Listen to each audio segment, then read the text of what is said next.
Welcome to the Business Spotlight series. My name is Heather Frierson, and I'm your host of the Business Spotlight podcast. And today I have Dr. Daniel Armani, the founder of PaperScore. And I'm really excited to dive into his business because he's going to share all about his journey to entrepreneurship, best practices and challenges, and really share a sneak peek of what it's really like to build and operate a business. If this is your first time on the channel, be sure to like and subscribe. You can get notifications when a new show just like this one drops. Well, Dr. Armani, thank you so much for being here. I'm so glad you joined us today. Thank you for having me. Well, I would love just to give a background for you to give a background of who you are, your business, just so our audience can get just a big picture of what your business is. Sure. So I have a PhD in management information systems, and I have been doing research, or I have been involved in academic research for more than a decade, and probably like maybe 14 years. And I love doing research, and I love science, but there is an ecosystem actually that is governing the progression and publication of scientific studies. So the ecosystem involves the universities and academic institutions in one hand, and on the other hand, the journals and publication platforms and or academic publication platforms. So this ecosystem has been in place for more than a century. So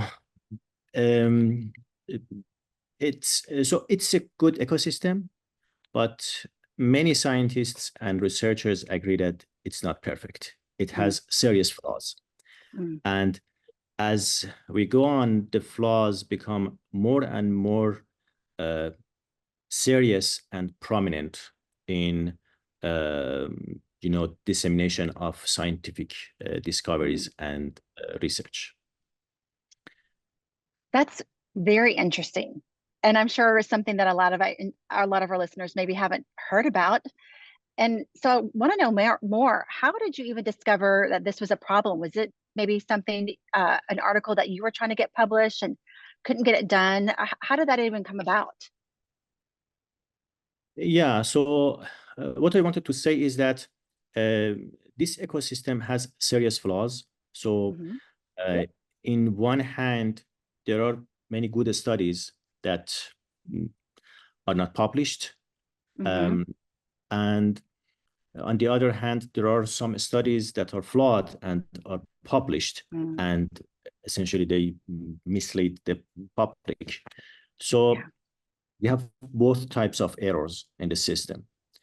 So in the past, it was inevitable because we needed to have editors and a publication process and things like that.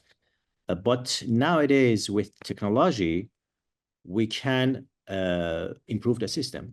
We can have an alternative system that does not have these errors as much as the current system has. So in my experience, I have seen many papers that have serious flaws, serious research method flaws or theoretical flaws, and have been published in top journals. And there are many famous cases of those papers that are published on top journals and have caused problems, actually serious problems, have created some kind of have attracted some attention from public. But there are many cases that are not that famous. So generally, people who read the papers, they do not read the papers thoroughly and with critical thinking and trying to scrutinize the results and findings, trying to find flaws in the papers. And therefore, in many cases, the papers are just published with serious flaws and just survive and do not attract much attention. And so in my experience, we have actually, I have actually experienced the other side as well. And that's, I submitted the paper to a journal, and after more than 6 months, my paper was rejected for lack of fit. So it took them 6 months to read the abstract of the paper to realize that it is not a good fit to the journal. So I'm not saying that my paper was good, but it's a lack of frustrating fit. process. It could be, it sounds like. Yeah. So if it takes a journal 6 months to just detect if the paper is a good fit to the journal or not, that's not good. So go ahead. I'm sorry. Go ahead. Well, I was going to ask, so that's the problem that you're solving with PaperScore. So how are you handling things differently? Okay. So what I thought is that, so when I was studying for PhD, I thought, okay, the root cause of the problem is the governance mechanism for the journals, and having some people in charge, editors. So editors, associate editors, senior editors, editor-in-chief, etc. And I thought, okay, this is some kind of non-democratic process.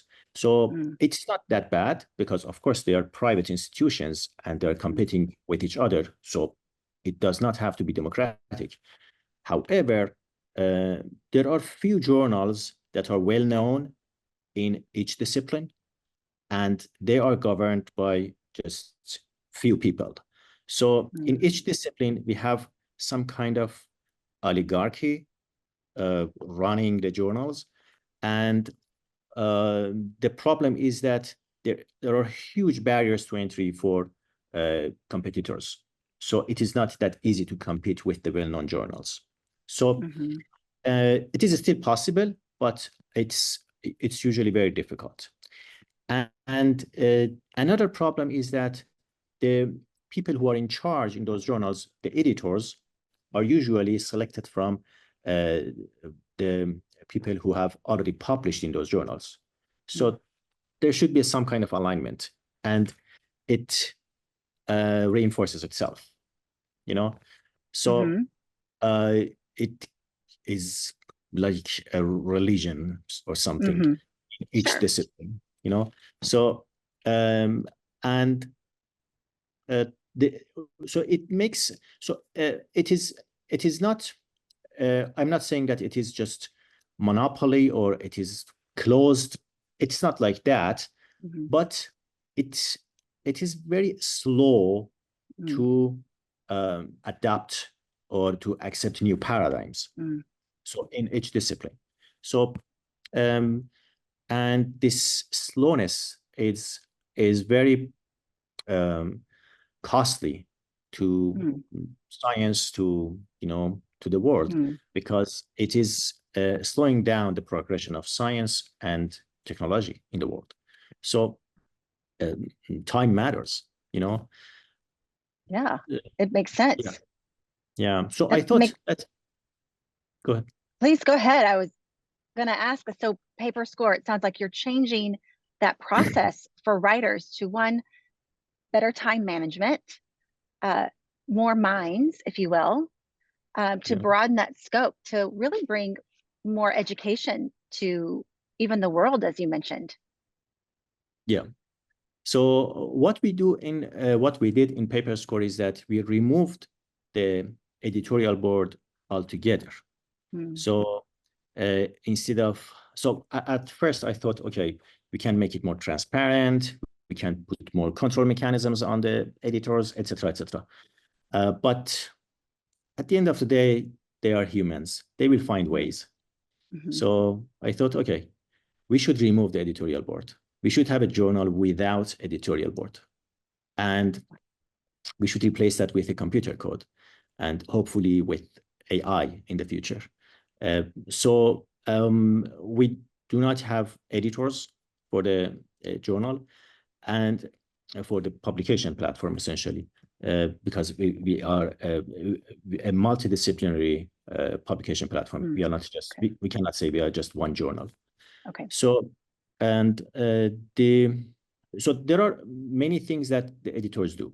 For example, they decide to accept or reject papers. So we don't have that. We essentially accept all papers. Instead of accepting or rejecting papers, binary decision, binary evaluation, what we do is that we give scores to the papers. So if the paper is not good, it receives a bad score. If a paper is good, it receives a good score. And at the end, it is up to the authors to decide whether or not publish their papers in PaperScore along with the score results. So, so that's one thing. And the other thing is that for lack of fit for deciding if a paper is a good fit to the journal, to the platform or not, what we do is that we don't have a discipline. We are not limited to any discipline. So instead of just limiting the platform or the journal to one discipline or several disciplines, we are just open to all kind of researches, and we tag the papers with keywords, because papers can be multidisciplinary. Papers can be interdisciplinary. So we tag the papers instead of categorizing them based on their, their field. So that's another thing that we do. And so that's another thing that obviates the need for editors, So the other thing that the editors do is that they find reviewers, and they contact reviewers, invite reviewers to review the papers. So what we do is that we make the process completely automatic. Actually, at this point, it is not completely automatic. It is partially automatic. So that's why we have scaffolders who just help the system to do its job. But it will become completely automatic. Wow. And it's, go ahead. And it's what? Go, please finish. So essentially, we use the small word phenomenon and a collective intelligence algorithm to find the right reviewers for each paper. And the reviewers do not need to be completely, experts on the particular paper. So a reviewer can just know one aspect of the paper, can just evaluate a paper from one perspective.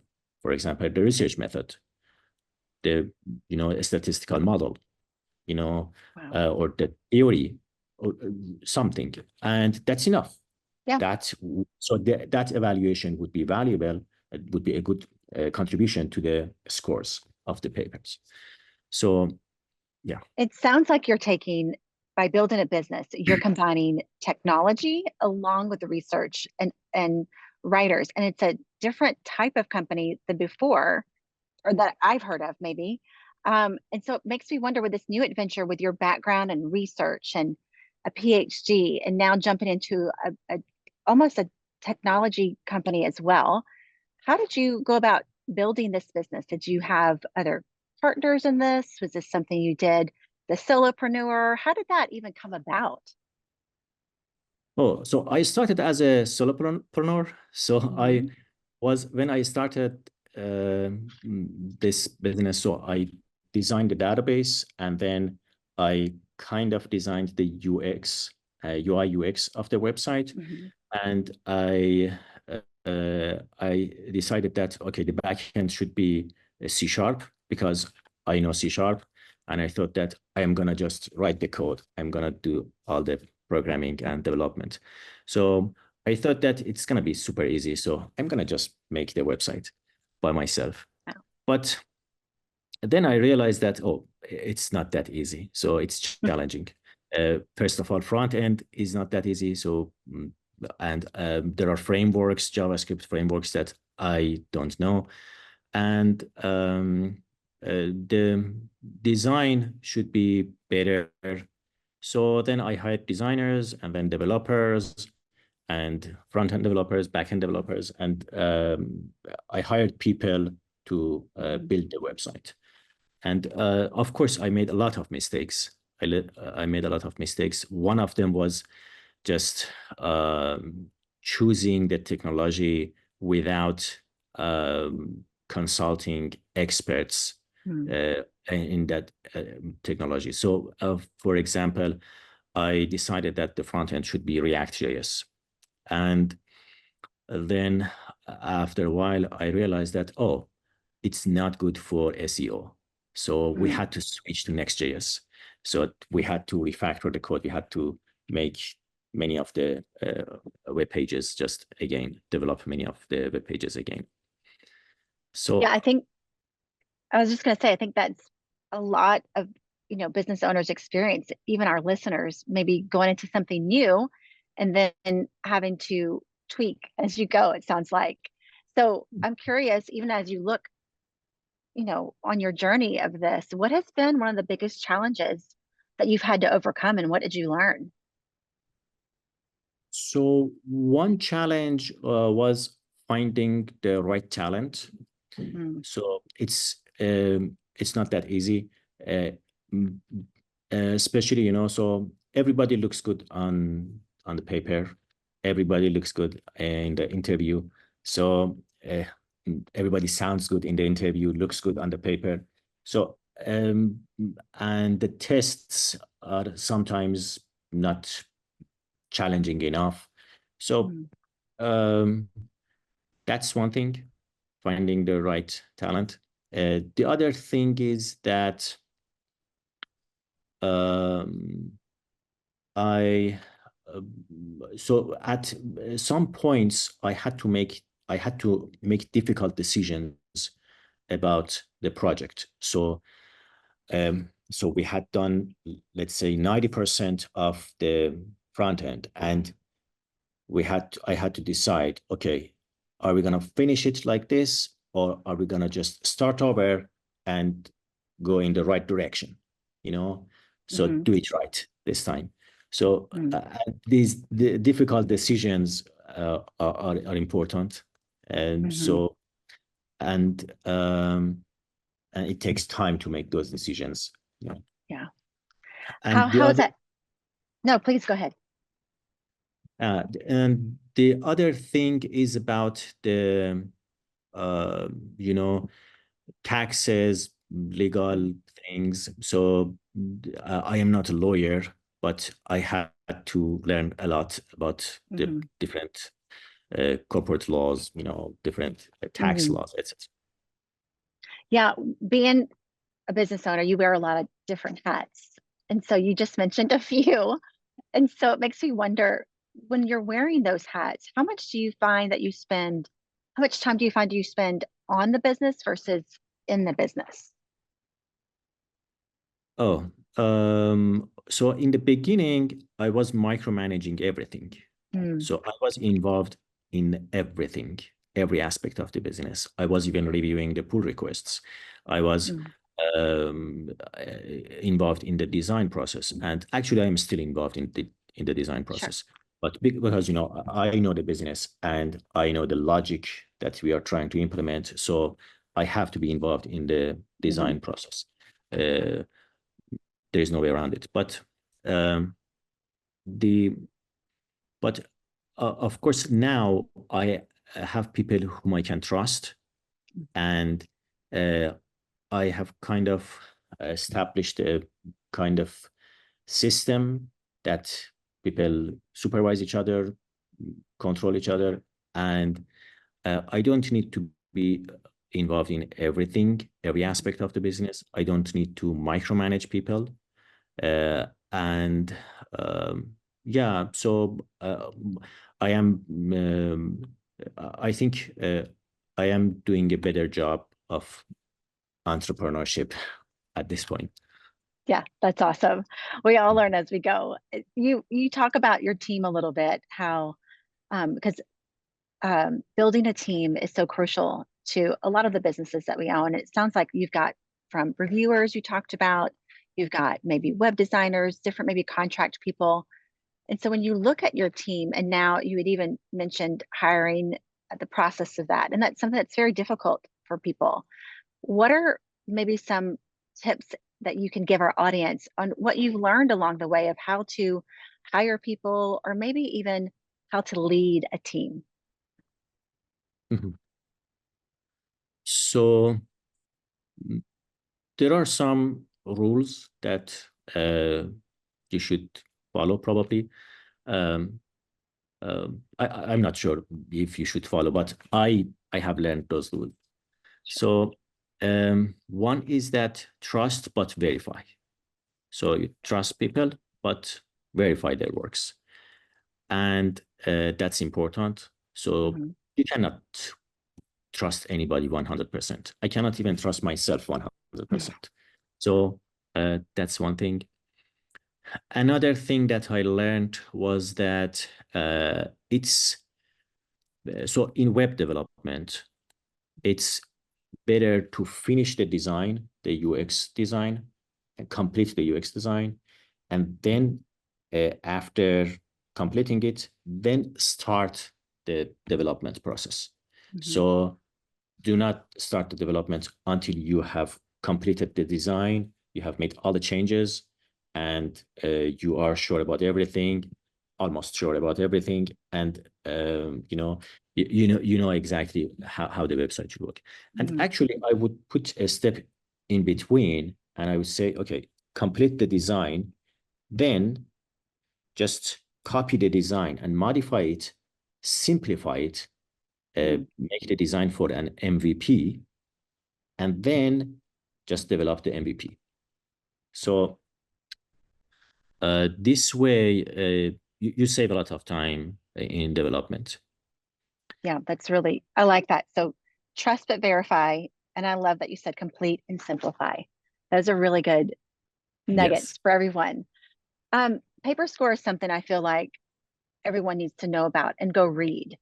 Um, and so I just wonder, how do you market so that someone like me can find it? What are you, what are the tools you're using, and how can we get our hands on it? So first of all, social media, LinkedIn, Facebook, YouTube. So we have a strong presence of on social media. I cannot say strong, but medium presence on social So media. do you have like a newsletter that that you send out with newly published articles, and what kind of CRM do Yes. you use? Yeah. Yeah. So we publish opinion articles, especially uh, frequently. So it is becoming more and more frequent. And that's one thing. We also share other types of contents. So the useful tools for research, things like that. And um, that's the way that we are promoting the website for now. So newsletter, social media, LinkedIn, those are And the ways also that, Google Ads. We use Google yeah, Ads also just to raise awareness so people yeah, know about the PaperScore. yeah, that's awesome. So I'm curious, considering your journey, I'd like to kind of just jump into the future a little bit. Where do you see yourself or PaperScore in the next 3 to 5 years? Okay, that's a great question. Actually, we are planning to use AI for the review process. And we want to just, first of all, fully automate the um, editors, the works that the editors used to do. And Mhm. on the other hand, we want to replace the reviewers by AI. So Wow. we have 4 scores. So we are actually evaluating each paper from 4 aspects. The Mhm. first one is structure and composition of the paper. So writing, structure, and composition, essentially the presentation of the paper. The second one is rigor and validity of the findings. So how good the research is done and how valid the results are. The third aspect is about novelty and contribution. So how new the paper is. So how new the ideas are in the paper. So, and the fourth one is importance and value. So that's about the impact that the paper can have and in academia or in industry, in business, so in the world.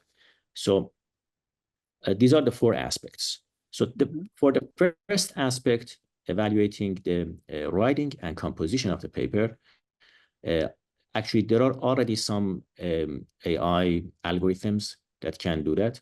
We developed our own algorithm, and we have some kind of code that, some kind of AI code that can do that job. Of course, we are going to calibrate it. We are going to improve it by comparing its results to the reviewers, human reviewers' assessments. So that's the first score. The second score is, which is probably the most important score, is about the validity and rigor. And that's actually something that is very difficult to evaluate automatically. So it is probably very challenging to develop an AI that can do that, but it's not impossible. And I strongly believe that someday this will happen. So hopefully we will do that. But even if we don't do that, somebody will do that someday. So essentially, it is about judgment of the content of the paper. So how valid the arguments are, how valid the proofs are. So just following the logic and following the proofs and the conclusions. So assessing the paper from different aspects of validity, the internal validity, external validity, construct validity. So these are the things that reviewers are supposed to do. And since they are difficult to assess, many reviewers do not do a thorough assessment of the validity of the paper arguments. And that's troublesome. So that is why we see many papers with serious flaws and essentially false findings, false conclusions published in scientific journals. That's because it's a difficult job to evaluate the rigor and validity of a proof. Let's say a mathematical proof that is 3 pages long. So many reviewers probably do not read all the proof step by step. You know? Sure. so that's difficult. That's time consuming, and we want to automate that. Yeah, we want to automate that. It sounds like. Well, I was just going to say, it sounds like using AI can really fast track what you're already doing. And one of the ways that AI has just come to be so valuable to so many companies. So I applaud you for doing that. I'm not surprised, but I do applaud you, and I applaud anyone who's really taken advantage of AI. I want to skip forward a little bit. Let me mention something. So oh yeah, actually, sure. What we are doing is very similar to generative AI, but it is not generative AI. It is more like the next step after generative AI, which we call evaluative AI. So what we are doing is not like generating contents or generating things. We are trying to evaluate the existing contents. So evaluate the existing contents, the arguments in the existing contents, and that's actually a very important feature of PaperScore, because if we develop such a technology, it can be used in many different areas. For example, any area that needs judgment. For example, in judiciary system. So someday, eventually, we should be able to replace judges with AI, and for many reasons. Wow. So because computers cannot be bribed, computers are much faster, and they are not biased, at least not systematic bias. And so if we can replace judges with AI someday, that would be great. That would be a very important step forward in the civilization, in our human civilization.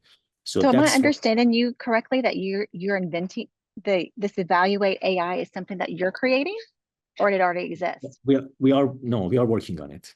We are trying to create evaluative AI is something that we are working on. Well, that's going to have to be another show for sure. You get that. Yeah. So we can learn more about it. All right, I want to wrap up here with just a few of our fun rapid fire questions, and then I'll let you share how people can find you. So just a few rapid fire questions. The first question is, what is the key to success for you? What has been the key to success for me? Yes. Okay. Reading. Oh, yes, reading for sure. I tell my young kids, today's readers are tomorrow's leaders. So I like that.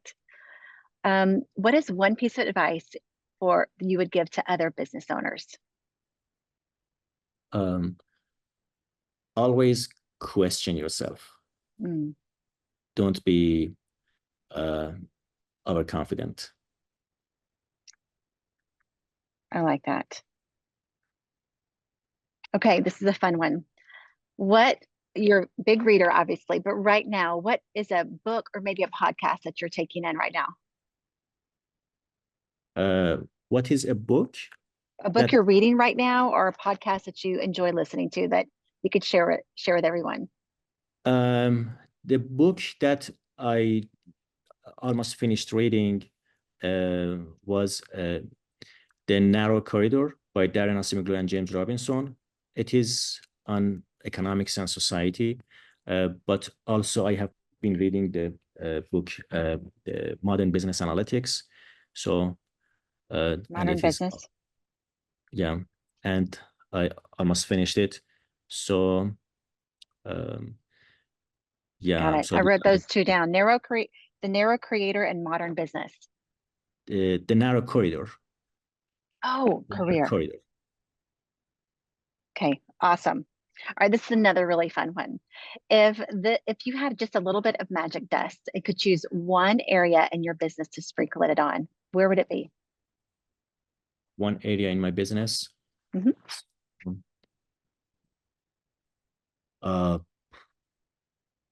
Revenue. Just is the revenue. Yes, for us all. I like that question or answer. All right. Well, before we get to the final question of the day, share with our audience how they can follow you. You did a little bit at the beginning earlier in the show, but tell us one more time your social handles or how they can subscribe to PaperScore. Actually, subscribing to PaperScore is super easy. You just go to paperscore.org or paperscore.com and go to the bottom of the page. In the footer, you can subscribe. And actually, a better thing to do would be just sign up on the website. You can just click on sign up in the nav bar and just make a profile. And ta-da, you have a profile on PaperScore, and you have a scholar profile on PaperScore as a scholar. And you can find me on LinkedIn if you just search my name or search Dr. Blockchain. And I am on LinkedIn. I am on YouTube and X, Facebook, Instagram, but I'm not very active on the other platforms. Okay, well, that's a great start. We're all going to go subscribe after this. Okay, final question of the day. What is most inspiring to you today? There are many companies that are working on AI, and they are moving towards singularity. So there is a race towards AGI or super AI. And I think in the next few years, probably at most in 10 years, within 10 years, someone will achieve singularity. And of course, that will change everything. So singularity. Well, congratulations on being a part of that too. I am not a part of that. Well, on the Evaluate AI. Yeah, so hopefully I can make a contribution in that. Yes. But it's very exciting to live in this time, in this era, you know. It really is. It really is. Well, this was an awesome conversation. I really loved hearing about PaperScore.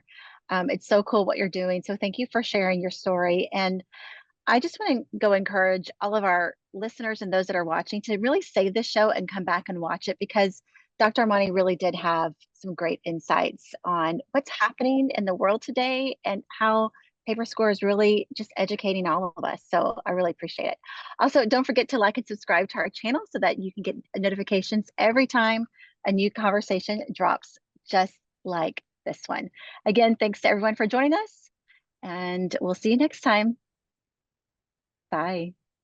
Thank you, Heather. Thank you.